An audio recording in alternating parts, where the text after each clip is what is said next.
Track wrestling here at the National Wrestling Coaches Association convention in Daytona Beach with new Little Rock coach Neil Erisman.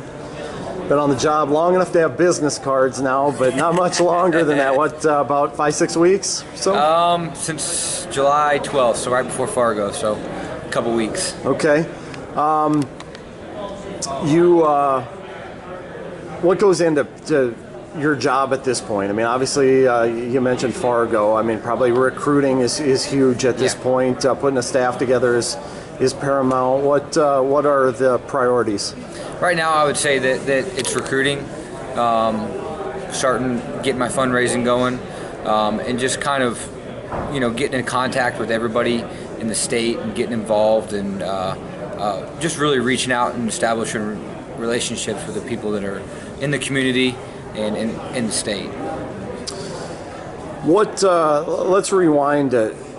How did you find out about the job? Was it the day in Cleveland, the Saturday in Cleveland when it was announced? Is that what the first you had learned of it? Yeah, that was the first I heard.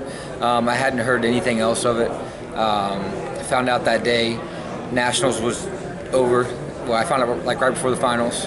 And the day after, I went up to Coleman and I said, hey, I want to look more into this. And if this is something I want, will you support me? And he was 100% on board. And so that's kind of how it all began. When the announcement comes out, is that immediate? Like, hey, what's this all about? Is this something that I might be interested in? Is this something I might have a shot at? Well, at the time we had a lot of guys wrestling, so I was just like, oh, sweet, we're starting a new program. I didn't really know who it was or what it was. And then after the tournament that night, at our social or whatever, I was talking to someone. They're like, yeah, Little Rock's starting a program. And I'm like, wait a second, Little Rock? That's close to home. And so I think that's really when the wheels started spinning. What were things that attracted you to that position? Well, first and foremost, probably the location. That was close to I grew up outside Kansas City, wrestled Oklahoma, Missouri, Kansas my whole life. And then I found out that Mr. Hatcher was involved, and I've known Mr. Hatcher for a while. We went down and trained at Pat's Club when I was at OSU, which Pat Smith has a little club right outside Little Rock. And so I knew that Pat worked for him and he was involved with him. And then Mr. Hatcher started like the Washita and all of basically high school wrestling in Arkansas. And so I knew Kevin Ward worked for him, so I called Kevin and got some information. And just I think that was a big, that was a big feature, was location and Mr. Hatcher initially. The slate is blank there. That's got to be pretty cool. Yeah, it's just like you said, a blank slate, and it's something that you can create. You can create your own value, your own core values, the things that the program's going to be built on. It's not like you're coming into a program and you're like, hey, I got to change this, this, and this.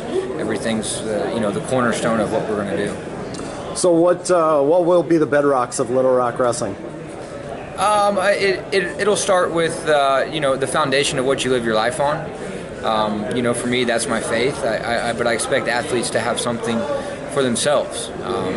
Something bigger than wrestling, something bigger than what they're doing. They're not just wrestling to wrestle, they're wrestling for something else. And then I think it's our culture, which starts with our family values and our core values of what we believe in and the types of things we want to represent. And then, from there, I think it goes to the things we can control, which is our attitude, our effort on and off the mat, in the classroom, and our accountability to each other. We got to be accountable to one another, to stick to the plan, to stick to who we are, and represent the school and the university in a way that really shows excellence in all areas. And then I think the last thing would be our relationships. We got to have great relationships. We got to serve each other. We got to grind on each other. We got to sharpen each other in all aspects, and we got to treat people with respect and really show people in the community and the state of Arkansas who we are, and, not just with our words but with our actions. Had a couple weeks now to recruit a little bit, I would imagine. What's been the response out there? Are kids cognizant of what's going on at Little Rock? Yeah. I would say it's about 50-50. Pretty much all of them say, yeah, I heard we were starting a new program, but I don't know much else, and then everyone else is like, yeah, I heard about Little Rock, and so the response has been great. Got a lot of kids that are interested. I kind of start off with, hey, if you want to be the first. You want to be the first to graduate. You want to be the first All-American. You want to be the first national champion, or do you want to follow somebody? Because if you don't want to be the first, you don't want to be the foundation, then hey, we're gonna go our separate ways, and I'm not gonna waste my time, and you're not gonna waste mine. So I think we're getting a really good response with people wanting to be part of something special, and it's quickly, you're quickly seeing that big things are happening in Little Rock. When you look at geographics and where you might recruit from, Oklahoma, Texas, Missouri, good wrestling nearby, but how far out do you cast the net? And what's it look like? Where will be key recruiting areas for you? I think you named them. Illinois is actually really close to Arkansas if you look at a map. Kansas, Colorado, Wisconsin, Michigan. Those places are a lot closer than people think. But if you want to wrestle at Little Rock and you believe in our core values and you believe in being the first, I don't care where you're from. So my main areas will be right around Arkansas, but I got a net cast all across the country. What are, besides recruiting right now, what are our initial early steps for you? What are things that you're doing besides just getting on the phone with prospects and being in homes? Well, it's about building relationships, really focusing on building relationships inside our department, the people that touch our department, that they're going to be directly involved with wrestling. Other coaches in other programs, I spend a lot of times with them just trying to say, hey, recruit me, tell me a little bit about Little Rock other than the research I've done. And then getting out in the state, I'm doing a couple clinics. I'm trying to contact every high school coach in Arkansas. I'm in the process of that. So, I would say more than anything, it's about starting that foundation of good, solid relationships with people that I can get in and I can trust and that can be a part of what we're doing. My understanding, you guys fully funded, right? With 9.9? 9.9. When you think about how to deploy those, it's a little bit tricky, I would imagine. Yeah. How do you go about figuring out who to put in for your first recruiting class, for whether it be 2019, 2020? How much you assign to each class? What goes into that strategy?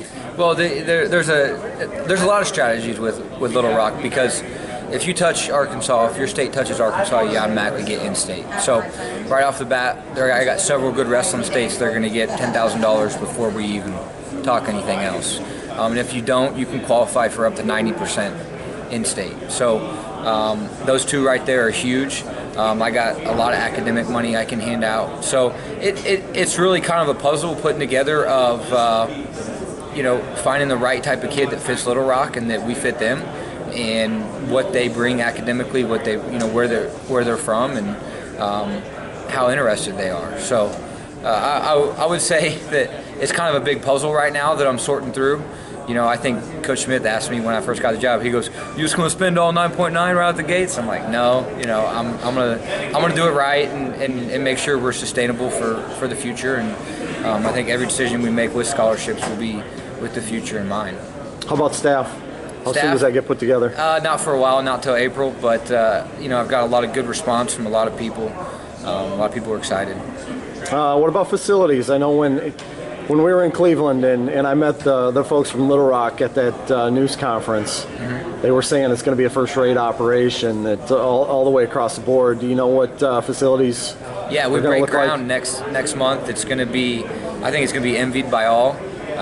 It's going to be a standalone wrestling facility. We're going to have in the neighborhood of 3 to 4 mats, a coach's locker room, athlete's locker room, a full weight room. We're going to have a lounge, a media room, a athletic training facility with a full recovery center, coaches' offices. So it's going to be neat. It's going to be something, you got the chance to have nice things and be a part of something special. And I think that the facility is really going to stand out. You went through the Leadership Academy. You're going through the Leadership Academy down here. What are the greatest takeaways from that? What are the lessons that have come from that?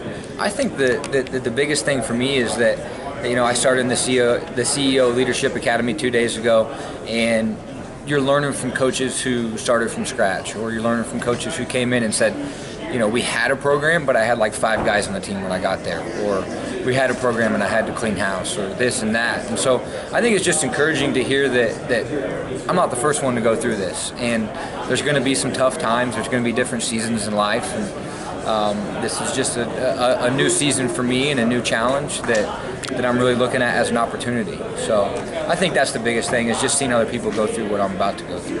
And you got a chance to see kind of not obviously not the same situation, North Carolina, long history there, but Coleman has added a new influence to that program, breathed new life into that program, and you were part of that there.